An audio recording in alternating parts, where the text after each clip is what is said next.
Hey everyone, it's Kevin here, Reviews About Anything, and today we're going to do my first week and change review / impressions of the Sony WF-1000 M3s.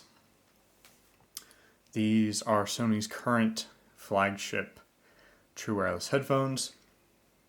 I did an unboxing of them recently, and I've been using them for about a week and a half or so. And I just want to give you guys my impressions of them. So first, let's get the negatives out of the way first, because there's not many of them, so it makes it easy. The first thing, not a huge fan of, is the size of the case. So as some of you might know, I have the Jabra Elite Active 65Ts, and as you can tell right here, that case is quite a bit smaller. If we compare them sitting up next to each other, just overall quite a bit bigger case here, basically a third bigger in all directions. So other than that, they both have that soft touch material, which is fine. This one also has a smooth plastic top for the lid and the hinge, and I'm not sure how this one's going to be with damage yet. My Jabras show a little bit of wear, not a tremendous amount. I do throw them in my backpack, I throw them in my messenger bag, throw them in my pocket. So, I'm not trying to, hurt them, but I'm also not trying to baby them either. It is a travel case, should be able to stand being thrown into a pocket or a backpack or messenger bag or something. So I never put it against hard objects or anything, like I'm not putting it next to my keys, but it'll go next to my wallet or maybe a notepad or something. But other than that, that's about it. And like I said, so far it hasn't shown really anywhere on this case, but time will tell.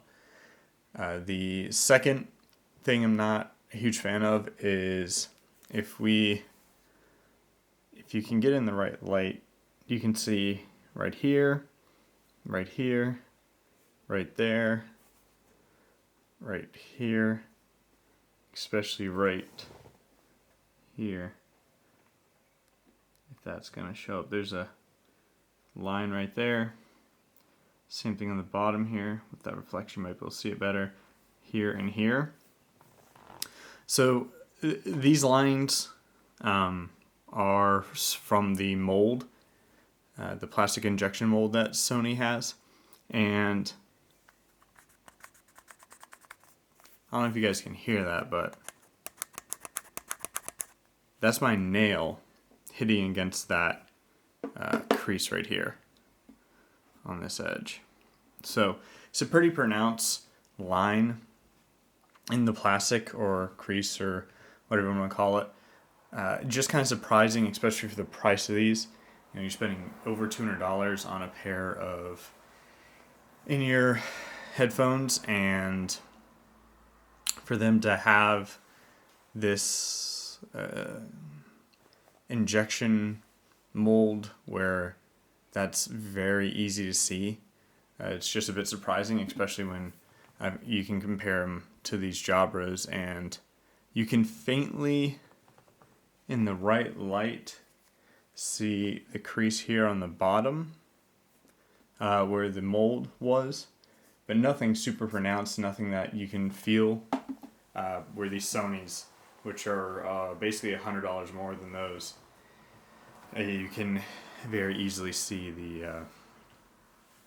those plastic creases from the molding. Other than that, that's really the only physical things on the outside for this case I'm not a huge fan of. We get into the internals now. Here's the buds themselves.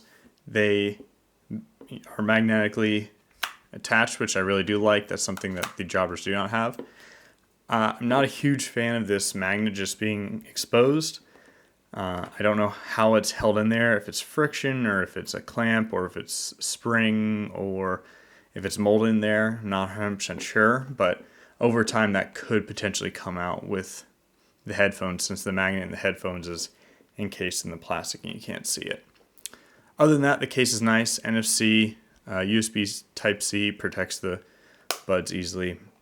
Lid has a very satisfying close, as you can see in here. It's not Pixel Buds or AirPods, but it's pretty nice. And like I said, USB-C here on the bottom. I wish there was a better way to stand this up, like maybe on its bottom instead of on its top, like that. So when you could open them like this and take your buds out and it sits flat instead of you having to hold it. But that's a nitpick. So here's the buds themselves. The only thing I'm not a huge fan about with the buds is their size. They are quite big and they do stick out from your head a decent amount, which I knew going in, but I didn't think it was going to be that much. And we can compare it here to the Jabras. You can see how much deeper they are, so they do stick out a decent bit from your head. That and they pair a touch slow, especially compared to the Jabras. They pair fine. I haven't had any issues with them pairing. I do like that they can pair independently, like I can use just the left bud or just the right bud. But it does take a second for these to pair to your device. So, where it's pretty instant when I open and take out the Jabras. So those are the negatives. So we're talking about 4 things, which is not many at all, obviously. And to just talk about everything else, which is all positives. The sound quality is fantastic. The noise canceling is by far the best noise canceling I've heard. I have my Bang & Olufsens. I have a pair of Audio Technicas. And I have heard Bose before as well. And of all of those, these Sonys are by far the best in-ear noise canceling headphones I've ever used. These are better than my Bang & Olufsen H9Is, and those are over-ears. I can't attest to Bose over-ears. I've only heard their in-ears and their on-ears. And I also can't attest to, obviously, the big over-ear Sonys. But from my experience compared to my Audio Technicas, which are in-ears, my Bang & Olufsen H9Is, and the in-ear Bose that I heard, and the on-ear Bose I heard, these are by far the best noise canceling headphones I've ever used. And they're true wireless headphones that overall are relatively small, obviously. So the touch surfaces work well. I haven't had any issues with them mistouching or not doing something that I want. The tips, I switched over to this foam kind of. It's like a interesting, like rubbery kind of foam tip. These just give a better feeling in my ear. The standard silicone tip felt like I had to push them in a little more often than I was accustomed to. So I switched to these, and I haven't had any issues. I think these have a bit more friction to help them fit better. And walking for 20, 30 minutes, or riding a bike, things like that, I haven't had any issues with them coming out. I have not gone to the gym in them. I use my Jabras for that exclusively. So I'm not sure how I'll perform in that scenario. But if you're just going to walk around in them, ride a bike, things like that, you should be fine. Other positives, the battery life is really good. It's around 8 hours or so without the noise canceling. I normally use it without the noise canceling unless if I'm in an area where I need the noise canceling. So that's just me. From a sound quality perspective, they're very, very good. They have more emphasis on the bass, which I think is more like the Sony signature from what I've been told. I do have some friends with some of the other Sony products, and that's what they've said. And obviously they have that extra bass line as well that they're quite popular with. The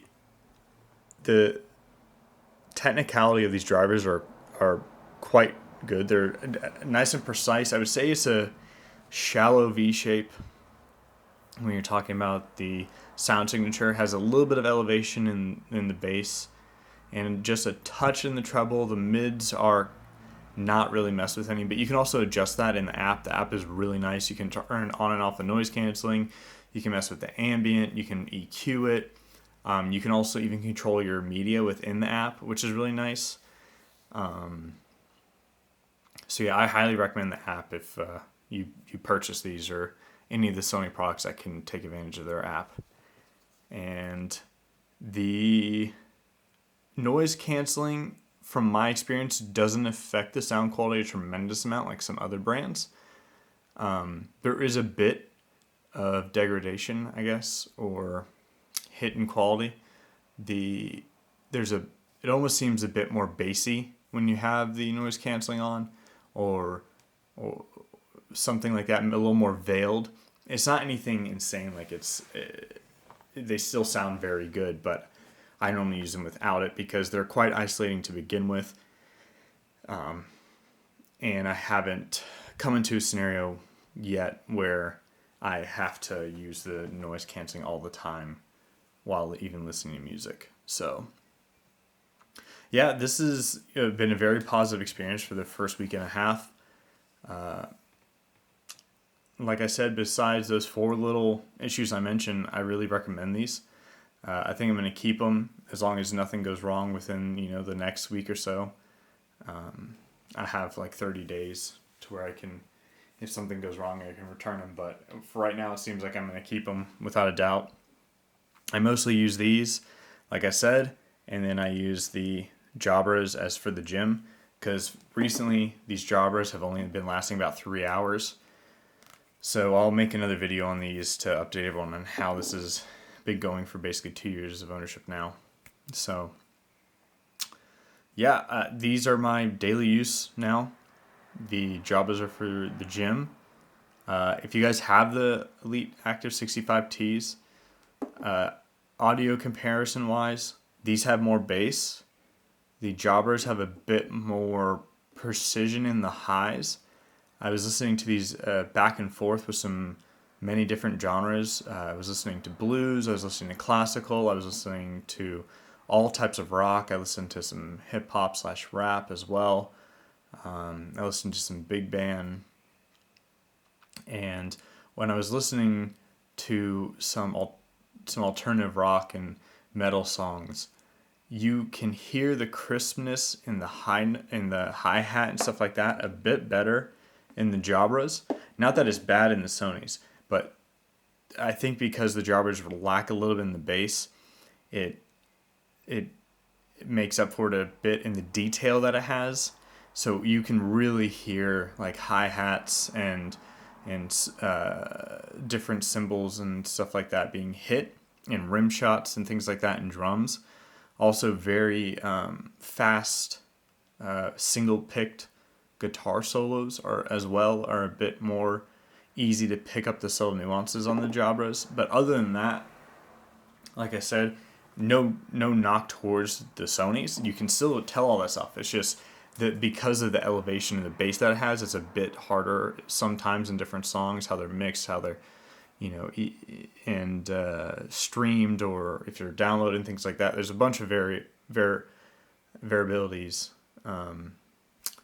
in that, but just being the same exact song with these 2 headphones, and also my 10T2s,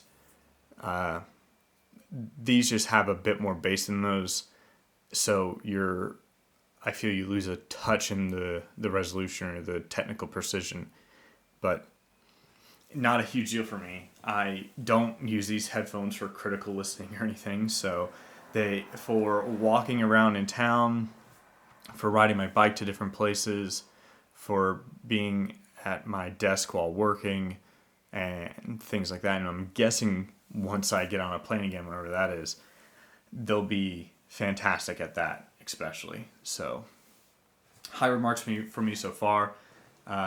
In probably a month or so, I'll give a update video to these.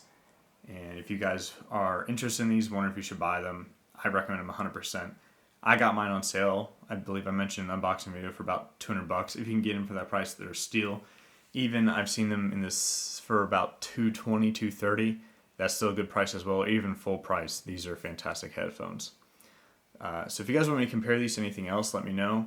Comment in the comment section down below. Like the video, subscribe, and I'll see you guys in the next video.